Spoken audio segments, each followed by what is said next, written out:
Қайырлы күн достар, қалайсыздар? Бүгінгі сабақта жарнаманы қосу алдындағы тексеріс және де өзімнің лайфхактарыммен бөлісетін боламын. Кеттік. Дәл қазір практикаға көшейік. Жарнаманың жалпы жасалуын нөлден соңына дейін толығымен жасайтын боламыз. Енді ең бірінші бізге міне аккаунтқа кірдік. Одан кейін тіпті сізде мысалы жаңа компания болмаса да кез келген жерде жаңадан енді жасайын деп жатырсыз ба, немесе бұрыннан жасап жүрсіз бе, соның өзінде мысалы міне создать деген батырманы басасыздар.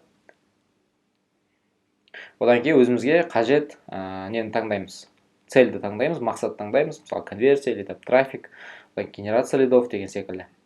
Трафикті таңдадық, одан кейін компанияның атын жазамыз, мысалға workshop. Мысалы мен де қазір бір таргетті жіберейін деп жатырмын.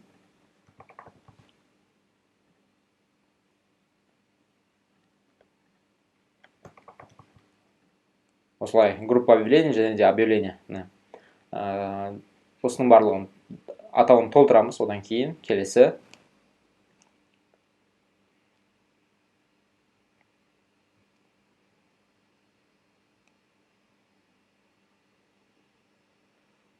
міне workshop. Енді оптимизация бюджеті компания деген бөлімге өтеміз. Бұл жерде біздер ең бірінші жаңағы күндік бюджетті белгілейміз. Мысалы күндік бюджет бізде клиенттің тапсырысы бойынша сәйкесінше күндік бюджет негізінен $100. $100 примерно. Так, біздер 40 000 теңге. Так, примерно 40 000 теңге.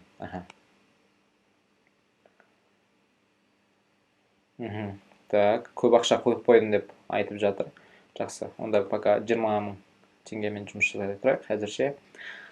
Так, енді келесі трафик таңдадық. Енді келесі бюджет и график бөліміне өтеміз. Бұл жерде өзімізге қажет нені уақытты таңдаймыз. Мысалға бір апта тұрсын деп мен көбінесе жұмыс жасаған кезде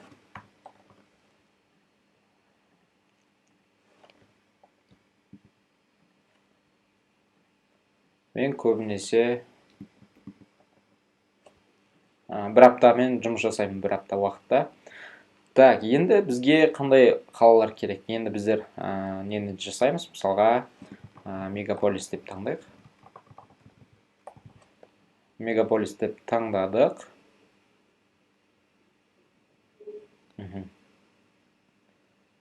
Так, мегаполис деп таңдадық. Енді біздерге мегаполис қалалар керек. Мегаполис, яғни біздегі ең үлкен 3 қала. Олар әрине Алматы, Шымкент, Нұр-Сұлтан. Және де маған 40 километр емес, 17 километр аумақ жеткілікті.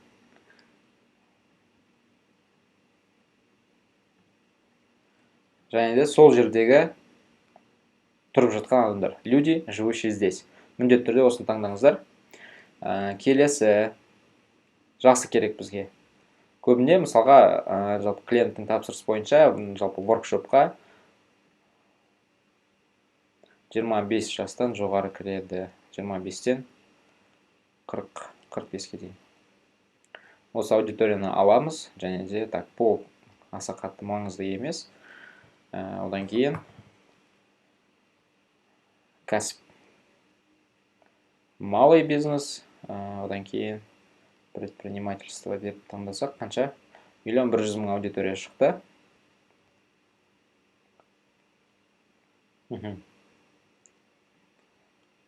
Так, осы жеткілікті принципе.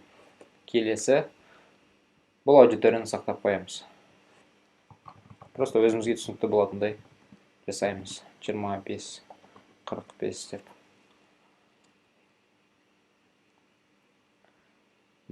Так, енді мына аудитория сақталды, мегаполис 25-45, және де место размещенияға өтеміз. Бұл жерде біздер 4 түрлі платформа болады, сол платформаның ең керектерін таңдаймыз. Место размещения, енді бұл жерде таңдаймыз, нені, вручную дегенді таңдаймыз, яғни өзіміз қолмен барлығын таңдаймыз. Міндетті түрде осыны басасыздар. Автоматически жіберетін болсаңыз, сіздің ақшаңыз бос кетіп қалады. Мобильное устройство, ПК-ны алып тастаймыз, яғни Инстаграмға, там, Фейсбукқа ноутбукпен кіретін адамдар көре алмайды біздің жарнамамызды. Одан кейін платформа, бағана айтқан 4 платформа бар. Маған ең керегі бұл Инстаграм. Сондықтан қалған платформаларды өшіріп тастаймыз. Facebook деген, оны білесіздер, мессенджер, яғни Facebook'тағы мессенджер деген бөлек приложение бар, соның ішінде бөлек рекламаны көрсетеді. Және де Audience Network, ол жерде Audience Network деген, ол жерде бір 60 мыңдай площадка бар. Әртүрлі бір сайттарға кірсеңіздер, там Mail.ru, одан кейін тағы қандай, там AdMe дейтін әртүрлі сайттар бар. Одан кейін мобильный приложениялар бар. Яғни общий бір 60 мыңға жуық площадкалар бар, соның бір 55 мыңы мобильный приложениялар. Мобильный приложение, мысалы, ойын ойнап отқан кезде реклама шығады, вот сол рекламаны осы рекламаңызды жаңағы мобильный приложение ішінде көрсету үшін біздер Audience Network таңдаймыз. И мысалға, өзіңізде ойын ойнап көрген шығарсыз, ойын ойнаған кезде реклама шығады, уже ол біртүрлі да рекламаға бірден X-ті басып жауып тастаймыз. Сол себепті Audience Network'та жалпы кликтің бағасы арзан болуы мүмкін, бірақ ол жердегі несі, аудиторияның сапасы өте төмен. То есть аудитория ол жерде фокусы жаңа ойынға берілгенде, рекламаны көрсе, ол рекламаға негативпен қарайды. Енді бағана айттық, лента, бізге тек қана лентаны қалдырамыз, и лентаның ішінде интересныймен осы лентаның өзі қалады.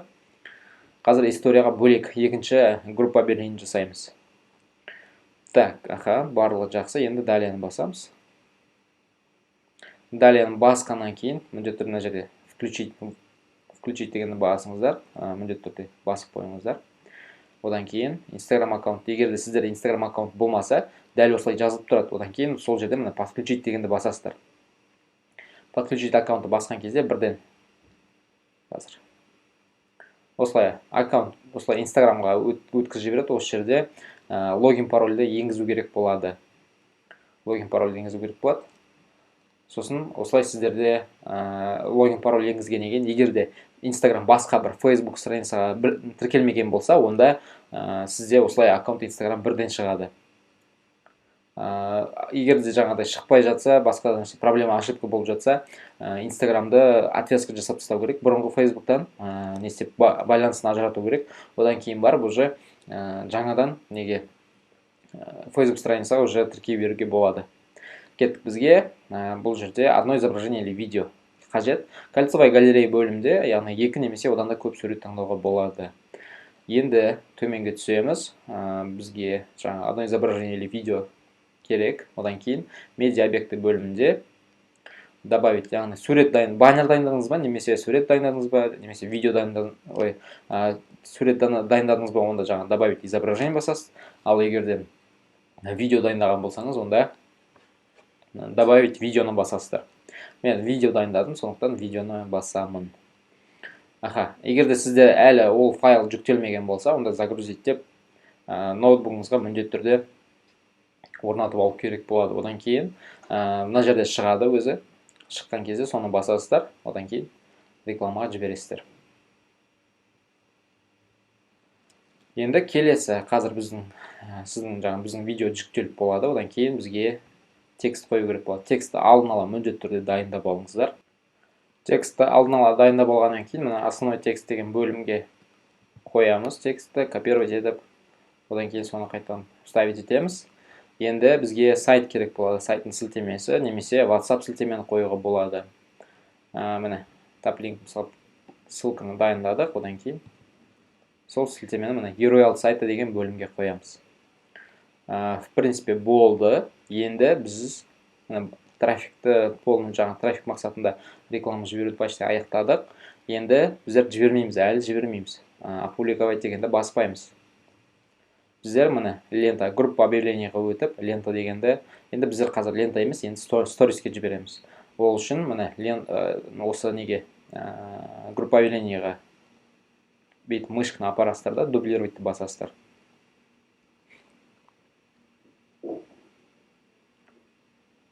Дублировать қайттан басасыздар, одан кейін мына шығады. Бірден атын өзгерте салыңыздар, чтобы шатасып кетпейтіндей.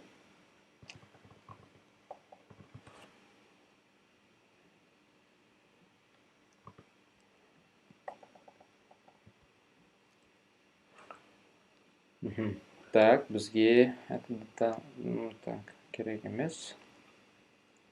Енді міне бірден место размещениеге өтіп, бұл жерде біздер лентаны алып тастаймыз. Міне қазір историяға қоямыз да, одан кейін лентадағы жаңа интересный мен лента екеуін алып тастаймыз. Келесі реклама деген бөлімге өтеміз. Реклама, яғни объявление бөлімінде бұл жерде біздер видеоны өзгертеміз.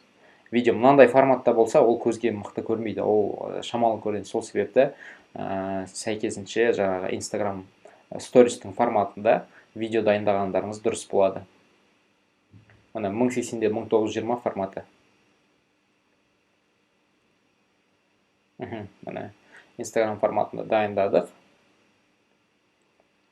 Так, барлығы дұрыс. Енді просто қайтадан тексеріп алу керек болады. Бізде полностью осының барлығын қайтадан тексеріп шығасыздар. Барлығын тексеріп шығасыздар. Міне. Бюджет дұрыс. Одан кейін аудитория дұрыс. Место размещения. Так, лентаныкі лентада тұр, стористікі сториста тұр. Жақсы, историяда тұр. Жақсы. Файлдарды көріп жіберейік. Міндетті түрде включить дегенді басасыздар. Одан кейін, так, лентаның тексті бар, жақсы. Объявлениеда, барлық форматы дұрыс. Енді ғана, егерде ең бірінші реклама жіберіп жатсаңыздар, онда опубликовать дегенді басқан кезде сіздерден картаны тіркеуді сұрайды. Сол картаны тіркеген кезде міндетті түрде алдын ала оплата в интернете деген бөлімді ашып қойыңыздар. Яғни интернет төлемдерге доступ беру керек. Одан кейін барып уже картаңызды тіркеп, ары қарай рекламаны жібере бересіздер. Картаны тіркегеннен кейін сіздерде осылай публикация кетеді. Публикация кетеді, қазір күте тұрайық.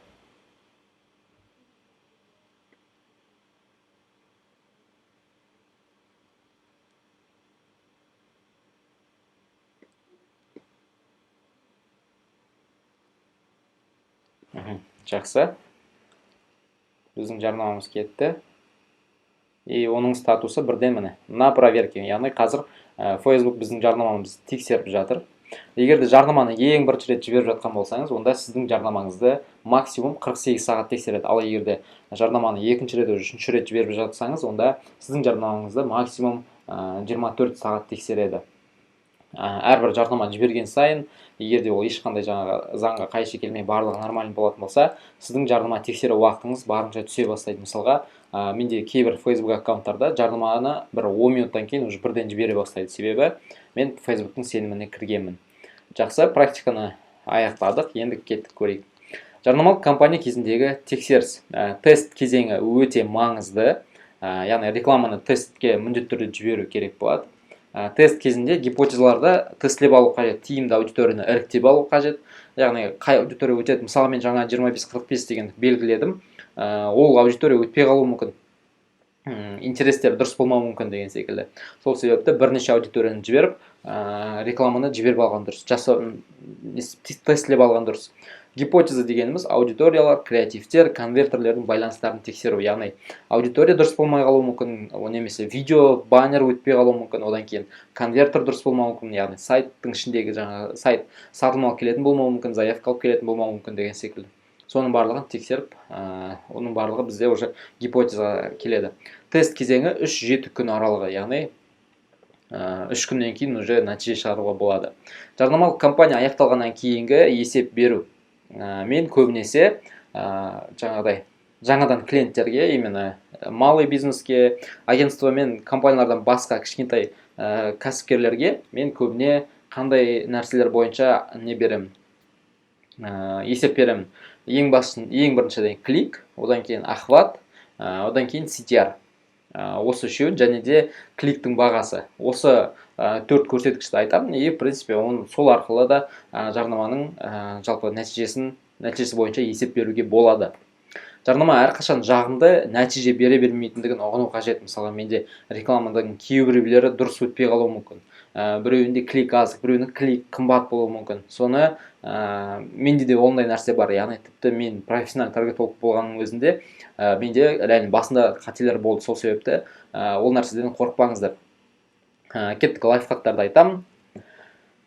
Ең бірінші жарнаманы түнгі сағат 00:01 аралығында жіберіңіз.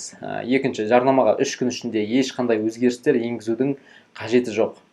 Жарнамалық бюджетті тек 50% ғана асықпай өсіру қажет.